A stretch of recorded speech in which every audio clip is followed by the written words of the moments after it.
Bonsoir à tous, ravi de vous retrouver pour cette nouvelle édition. Voici d'abord les titres du journal.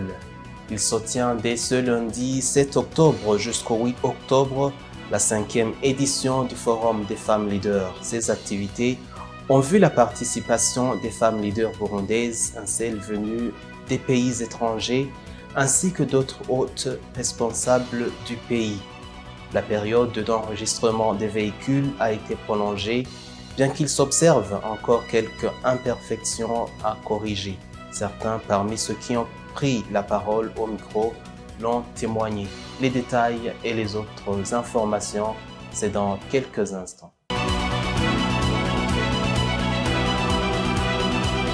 Bienvenue encore, comme je vous le disais dans les titres, il se tient dès ce lundi 7 octobre jusqu'au 8 octobre la 5e édition du Forum des femmes leaders. Ces activités ont vu la participation des femmes leaders burundaises et celles venues des pays étrangers ainsi que d'autres hautes responsables du pays. La 5e édition du Forum de haut niveau des femmes leaders a débuté à la salle des conférences du palais présidentiel de Kilili.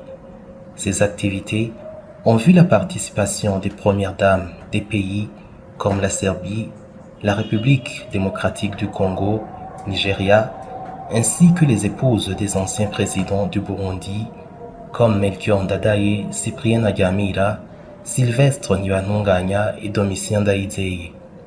Les activités ont été rehaussées par le président de la République, Évariste Ndayishimiye.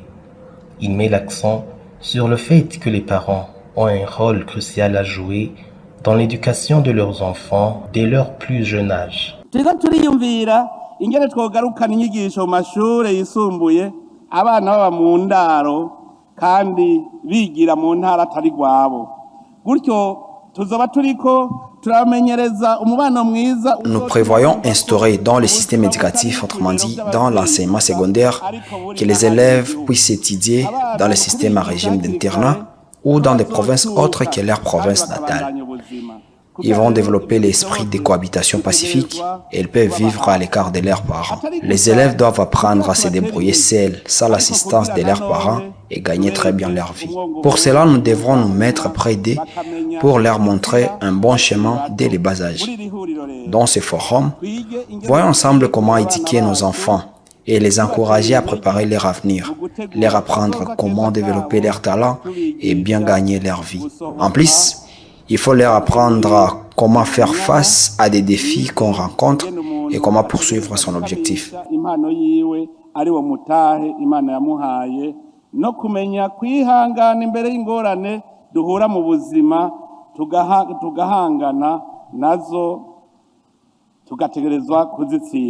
La 5e édition du Forum des femmes leaders a été célébrée sous le thème « Investir dans la petite enfance » pour bâtir un capital humain. La période d'enregistrement des véhicules a été prolongée, bien qu'il s'observe quelques imperfections à corriger.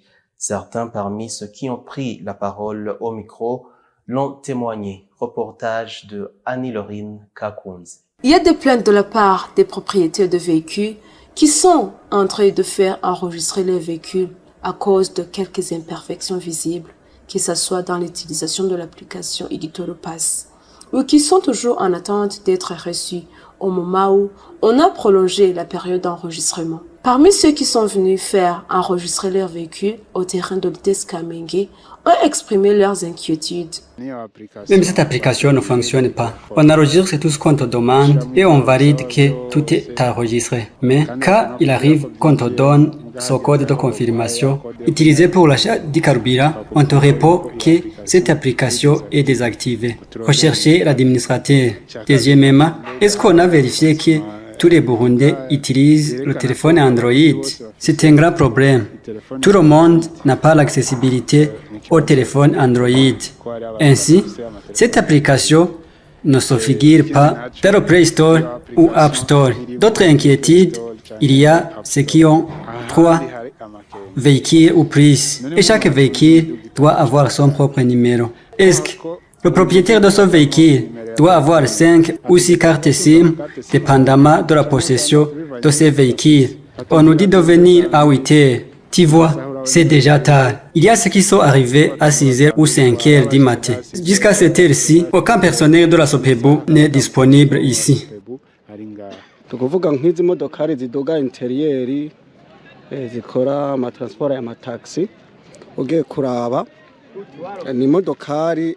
Tu vois ces véhicules qui font le transport à l'intérieur. Quand ce véhicule monte en Ngozi, par exemple, il s'approvisionne 60 litres. Le chauffeur ne peut pas utiliser ces 60 litres aller-retour. Donc, si ce véhicule est épuisé, ça demande qu'il attend le délai qu'on a donné pour s'approvisionner encore le carburant. Ukaduga igakamira hariya ni ngombwa kuzorindira igihe kigeze ukagaruka kukanywera ino. Quant à moi, hier, j'ai apporté un récit du contrôle technique. On l'a chassé. J'ai déjà payé à l'autre coup. Le citoyen devient victime. C'est comme si ce n'est pas valable. Ces citoyens ont de quoi revendiquer. Nous, ce qu'on demande, c'est qu'on met en transparence pour qu'on sache si réellement il y a de l'ordre.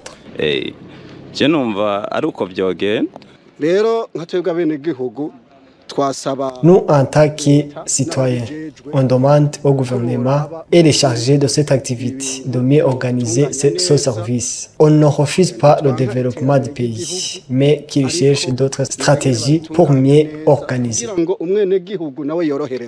Après que tout le monde n'a pas pu se faire enregistrer, pendant la période donnée, la Société pétrolière du Burundi, Sopebu, a prolongé la période d'enregistrement d'ici octobre au 13 octobre 2024. Le port des colliers et des perles est une tradition majeure dans la culture burundaise, même si certains le perçoivent de manière négative.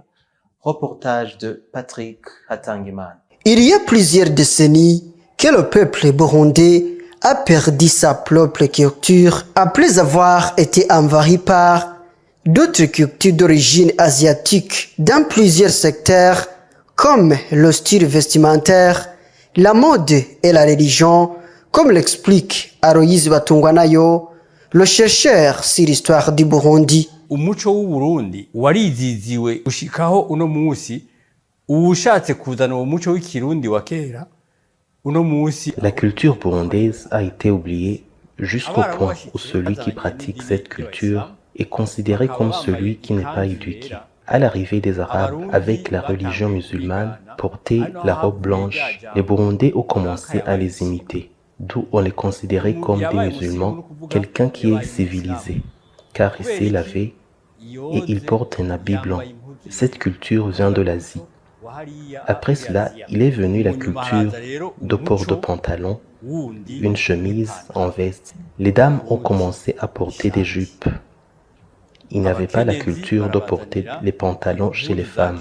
Notre culture se réfère à la culture européenne car c'est eux qui nous ont montré comment prier. Que ce soit la culture de prier ou de s'habiller, on s'est référé à la culture européenne. Ingene dusenga ko mu gusenga navyo harimo umuco kuvuga umuco wo gusenga twafashe uwo muco wabo umuco w'inyambaro twafashe umuco wabo. Concernant les filles et femmes burundaises qui portent des colliers, des bracelets, des perlés et des chevrières, cet expert en histoire du Burundi en dit ceci. Bajya bigeme n'abakenyezi bambara tuya tuntu iyo nkaba ndi mu bushikiranganje bujanye n'imico no bagashimwe nibo bantu bariko barakurikiza umuco w'ikirundi no bereka amafoto y'umwamikazi y'umugabekazi y'umuganwakazi bambara inyerere kuva kujisho. Les femmes ou filles qui portent ce genre de bijoux, si je serais à la ministère chargé de la culture, je leur donnerai un prix. C'est elles qui respectent la culture burundaise. Si vous voyez la photo des reines qui ont existé, ils portaient des perles de la cheville jusqu'au genou. Elles portaient des bracelets pour paraître belles. C'est ça la vraie culture burundaise. Avec l'arrivée des religions, en particulier le protestant, ils ont commencé à faire croire aux gens que c'est contre la Bible. Ivyo niwo muco nyezina w'ikirundi. Amadini amaze kuza na cyane cyane dini protestante ricaritangura kwerekana ko ivyo bintu ari ibintu vya shetani. La culture est un phénomène qui naît, qui grandit et qui meurt. Elle se développe ou se change selon sa force ou faiblesse et son niveau de résistance face à l'ingérence d'autres cultures étrangères. Page sportive à présent, suite à une blessure contractée lors du match entre Nice et Paris Saint-Germain, il est peu probable que le joueur Youssouf Ndaïchimiye participe au match de l'équipe nationale contre le Burkina Faso. Les détails avec Jules Verne Nakiman. Après la sortie de Youssouf Ndaïchimiye à la 56e minute du jeu, dans un match qui opposait Nice et Paris Saint-Germain, qui s'est soldé sur un score d'un but partout, les supporters de l'équipe nationale Namba Murugamba doutent encore sur la participation de ce joueur clé dans les deux matchs qui opposeront le Burundi et le Burkina Faso. Il était prévu que Nyange se jouait à l'équipe nationale qui a pris le départ ce dimanche en direction d'Abidjan en Côte d'Ivoire où les deux matchs des Namba Murugamba devraient se jouer. En Angleterre, Liverpool a battu Crystal Palace sur un score d'un but à 0. Manchester United a parvenu à égaliser avec Aston Villa à Villa Park sur un score vierge. Mais cela n'a pas empêché que Manchester United est toujours à la 14e position du classement de la Premier League. Chelsea et Nottingham Forest se sont séparés en partageant un point après l'égalisation d'un but partout. Tottenham a été battu par Brighton sur un score de 3 buts à 2. Arsenal et Manchester City ont aussi gagné les matchs. En Espagne, Real Madrid a battu Villarreal sur un score de 2 buts à 0, mais perdant son deuxième capitaine, Dani Carvajal, qui est gravement blessé et pourra revenir sur la pelouse 10 mois après. Toujours au Real Madrid, Eder Militao, Vinicius Junior et Kylian Mbappé ne sont pas convoqués dans leur équipe nationale suite au Brésil. Et le Real Madrid espère les récupérer après la trêve internationale. De l'autre côté, FC Barcelone a battu Deportivo Alaves sur un score de 3 buts à 0 grâce à son attaquant phare Robert Lewandowski qui a marqué 3 buts dans le premier mi-temps et totalisa 10 buts à la Liga dans 9 matchs joués alors que la saison passée, il n'a marqué que 19 buts. En Allemagne, le Bayern Munich a encore égalisé ce week-end avec Eintracht Frankfurt sur un score de 3 buts partout. Après un autre match égalisé le week-end passé d'un but partout contre le Bayern Leverkusen, champion en titre, après une saison sans aucune défaite. Avant de clôturer ce journal, je vous propose de suivre l'actualité internationale. En République démocratique du Congo, les autorités ont lancé ce samedi une campagne de vaccination contre les mpox, 2 mois après que l'Organisation mondiale de la santé a déclaré une urgence de santé publique de portée internationale en raison d'une flambée de variole du singe dans la région. Les premières injections ont été administrées à Goma, ciblant en priorité les personnels soignants. Depuis le début de l'année, la République démocratique du Congo a enregistré plus de 30 000 cas au total et près de 900 décès. Les 265 doses offertes par l'Union européenne et les États-Unis ont été déployées dans la ville de Goma, dans la province du Nord Kivu, où les hôpitaux et les personnels de la santé sont débordés. Romain Mouboyaï, chef de cabinet du ministère congolais de la Santé, a précisé que le ministère de la Santé recommande l'utilisation de 2 doses de vaccin MVABN chez les adultes et d'une dose de LC16 chez les enfants de moins de 18 ans. Le mpox ou variole du singe s'est répandu en Afrique pendant des années avant de déclencher l'épidémie mondiale de 2022.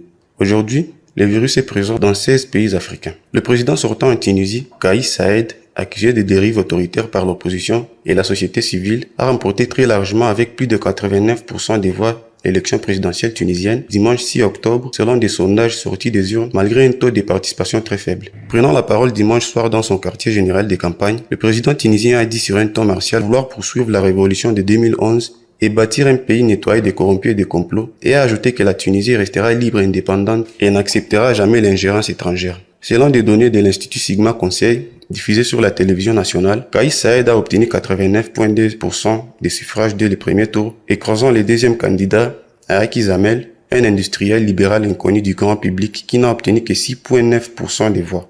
Le troisième, un député de la gauche panarabe Zouer Magzaoui, 59 ans, est à juger seulement 3,9% des suffrages selon Sigma. Des résultats officiels préliminaires sont entendus lundi après-midi. C'est ainsi que prend fin ce journal. Merci de l'avoir suivi. Très bonne suite des programmes sur votre chaîne BTV.